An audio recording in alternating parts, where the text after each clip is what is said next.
दोस्तों आज है 24 जून और शुरू करते हैं आज की कुछ खास खबरों से। दोस्तों रोज रोज की अमेरिका की डील और नो डील की बात से अब यूएस कांग्रेस भी परेशान हो चुकी है। दोस्तों बताया यह जा रहा है कि यूएस सेनेट में आज वोटिंग हुई और इस वोटिंग के दौरान बताया गया कि 52 वोट्स मिले यूएस कांग्रेस को और 48 वोट्स मिले ट्रंप के जो फॉलोअर हैं उनको। और यूएस कांग्रेस ये डिमांड कर रही थी कि ईरान से अपनी जो फोर्सेस हैं उनको वापस बुलाया जाए, जो भी फोर्सेस मिडिल ईस्ट में हैं और ईरान से जंग के लिए तैयार हैं, और इस जंग को पूरी तरह से बंद करा जाए। रोज रोज की डोनाल्ड ट्रंप की डील और नो डील की बात से पूरी दुनिया परेशान हो चुकी है। कभी स्टेट ऑफ हॉर्मुज खुलता है और कभी स्टेट ऑफ हॉर्मुज बंद हो जाता है। कांग्रेस का कहना है कि इस वॉर से अमेरिका को सिर्फ और सिर्फ नुकसान हो रहा है। यूएस कांग्रेस का कहना है कि इस वॉर में अमेरिका ने बिलियंस ऑफ डॉलर खो दिए हैं और इस वॉर से हमें कोई भी फायदा नहीं हो रहा है। आखिरी में नतीजा यही होगा, ऑन टेबल आकर बात करनी पड़ेगी। और अगर फाइनली यही करना है तो फिर वॉर की क्या जरूरत है। इतनी भी मिडिल ईस्ट में अमेरिका की फोर्स है उसको वापस बुला लिया जाए। दोस्तों इस बारे में पहले भी वोटिंग हुई थी, लेकिन हमेशा यूएस कांग्रेस 2-4 वोटों से पीछे रह जाती थी। यूएस सेनेटर्स ने जब आज वोटिंग किया तो आज की वोटिंग में यूएस कांग्रेस को 52 वोट मिले और डोनाल्ड ट्रंप के सपोर्ट में सिर्फ 48 वोट्स आए। 48 वोट्स उन लोगों के थे वो जो चाह रहे थे कि ईरान से वॉर करनी चाहिए अमेरिका को। दोस्तों इसी के साथ मैं बता दूं, डोनाल्ड ट्रंप का भी मैसेज आ गया है। डोनाल्ड ट्रंप ने कहा है कि मैं वही करूंगा जो मुझे सही लगेगा। हाँ, ये यूएस के जो सेनेटर्स हैं ये मेरे काम को थोड़ा मुश्किल बना जरूर देंगे, लेकिन मैं हमेशा वो करता हूं जो मुझे सही लगता है।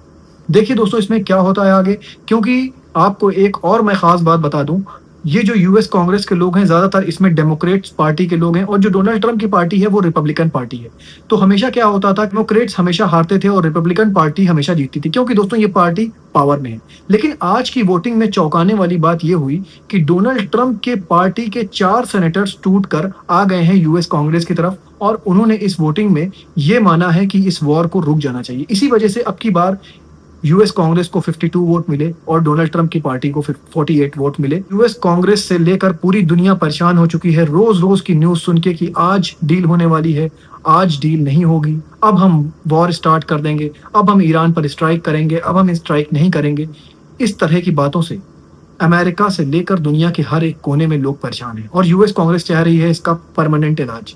दोस्तों अब मैं न्यूज आपको चाइना की बता दूं। दोस्तों चाइना ने दुनिया का सबसे फास्ट सुपर कंप्यूटर बना लिया है जिसका नाम है लाइन शाइन कंप्यूटर्स। दोस्तों इसी के साथ मैं बता दूं, अमेरिका का जो एल कैपेटिनो था वो अब सेकंड नंबर पर आ गया। दोस्तों ये एनुअल रैंकिंग रखी गई थी हैम्बर्ग जर्मनी में, जिसके बाद ये रिजल्ट निकलकर सामने आया कि चाइना का शाइन लाइन जो कंप्यूटर है वो दुनिया का सबसे फास्टेस्ट सुपर कंप्यूटर है। दोस्तों धीरे धीरे करके चाइना आप देख रहे होंगे हर एक फील्ड में अमेरिका से आगे निकलता जा रहा है और अमेरिका धीरे धीरे करके हर एक फील्ड में पीछे होता जा रहा है। वो अपने आप को वॉर में उलझा रहा है, लेकिन चाइना क्या कर रहा है, चाइना वॉर से दूर रह रहा है और वो अपनी टेक्नोलॉजी पर ध्यान दे रहा है और अपनी कंट्री को आगे बढ़ा रहा है। दोस्तों अब चाइना सुपर कंप्यूटर के भी फील्ड में अमेरिका से आगे निकल चुका है। ईरान के प्रेसिडेंट मसूद पेजेश्कियान का बयान आ गया है। मसूद पेजेश्कियान ने कहा है कि हम अपनी मिसाइल जो कैपेबिलिटीज है वो कभी भी कम नहीं करेंगे। यही मिसाइल कैपेबिलिटी है हमारी जो हमको ईरान और यूएसए के हमले से बचा रही है। अगर ये हमसे छीन ली जाएगी या ये हम बनाना खत्म कर देंगे, इस पर हम नेगोशिएशन कभी भी नहीं करेंगे। दोस्तों अभी बीच में बात उठने लगी थी कि ईरान की जो मिसाइल पावर है उसको लिमिट कर दिया जाए। इस पर मसूद पेजेश्कियान ने कहा है कि हमारी मिसाइल पावर कभी भी लिमिट नहीं करी जा सकेगी, लेकिन मिसाइल कैपेबिलिटीज के ऊपर हम कोई भी नेगोशिएशन नहीं करेंगे। मिसाइल पावर हम अपनी वैसे ही बढ़ाते रहेंगे जैसे हम अपनी बढ़ाते आए हैं। देखिए दोस्तों इसमें आगे क्या होता है। आप लोगों को याद होगा कि पिछले साल ईरान के अंदर काफी ज्यादा एंटी गवर्नमेंट प्रोटेस्ट हुआ था। तब ईरान के supreme leader Ayatollah Ali Khamenei मौजूद थे और उसमें क्या हुआ था कि पूरे ईरान का जो इंटरनेट था वो शट डाउन कर दिया गया था। लेकिन इसके बाद भी प्रोटेस्टर के हाथ में जो डिवाइस थे वो इंटरनेट चल रहा था। दोस्तों इसके बारे में आज खुलासा किया है इजराइल के जो एक्स प्राइम मिनिस्टर हैं नेफ्ताली बेनेट। उन्होंने बताया कि इन प्रोटेस्टर्स के हाथ में जो डिवाइस थी वो स्टारलिंक की डिवाइस थी और वो इनके हाथों में पहले ही स्मगल करके भिजवाई जा चुकी थी। मतलब इजराइल ने इन प्रोटेस्टर्स को पहले ही स्टारलिंक डिवाइस भिजवाई थी ताकि जब प्रोटेस्ट स्टार्ट हो और पूरी कंट्री का इंटरनेट शट डाउन कर दिया जाए तो इन प्रोटेस्टर्स के हाथ में इंटरनेट रहे और उनकी डिवाइस इंटरनेट से कनेक्टेड रहे और वो सारी चीजें कैप्चर करते रहें और सारी जानकारियां इजराइल में भेजते रहें। नेफ्ताली बेनेट जो इजराइल के एक्स प्राइम मिनिस्टर हैं, उन्होंने कहा कि ईरान के अंदर जो भी स्टारलिंक की डिवाइस थी वो हमने पहुंचाया था तो दोस्तों अब ये बात खुलकर सामने आ गई है कि प्रोटेस्टर्स के हाथ में जो भी इंटरनेट की डिवाइस थी स्टारलिंक, जो कि डायरेक्ट सैटेलाइट से कनेक्ट होती है और जिसको कोई भी लोकल गवर्नमेंट बैन नहीं कर पाती है, रोक नहीं पाती है, वो डिवाइसेस प्रोटेस्टर्स के हाथ में पहुंचाया था इजराइल ने। दोस्तों धीरे धीरे करके सारी चीजें खुलकर सामने आती जा रही हैं कि ईरान में जो प्रोटेस्ट हुआ था वो बैक्ड बाय था यूएसए और इजराइल।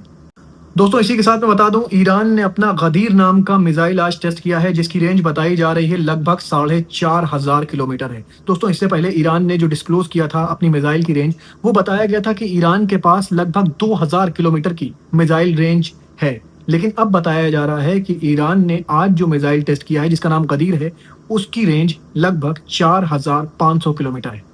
दोस्तों बहुत बार इजराइल और अमेरिका ये दावा कर चुके हैं कि ईरान के पास लॉन्ग रेंज की मिसाइल की टेक्नोलॉजी है और धीरे धीरे करके अब ईरान दुनिया को दिखा रहा है कि उसके पास भी लॉन्ग रेंज की मिसाइल मौजूद है। सोमालीलैंड, जिसको सिर्फ और सिर्फ इजराइल ने एक कंट्री माना है, वहां पर अब बताया जा रहा है कि आज अपनी फोर्स इजराइल भेज रहा है, अपनी मिलिट्री भेज रहा है सोमालीलैंड में। दुनिया में कहीं भी सोमालीलैंड को एक कंट्री का दर्जा नहीं दिया जाता है, लेकिन इजराइल कहता है कि सोमालीलैंड एक कंट्री है। सिर्फ इजराइल वाहिद एक ऐसी कंट्री है जो सोमालीलैंड को कंट्री मानती है और इसी के चलते कई बार क्रिटिसाइज भी किया है सोमालिया ने इजराइल को, और अब इजराइल सोमालीलैंड में अपनी फोर्स भेज रहा है। देखिए दोस्तों इसमें आगे क्या होता है। मैं ऐसे ही खबरें लेकर आपके पास आता रहूंगा। अपना बहुत ख्याल रखिए और मुझे भी अपनी दुआओं में याद रखिए।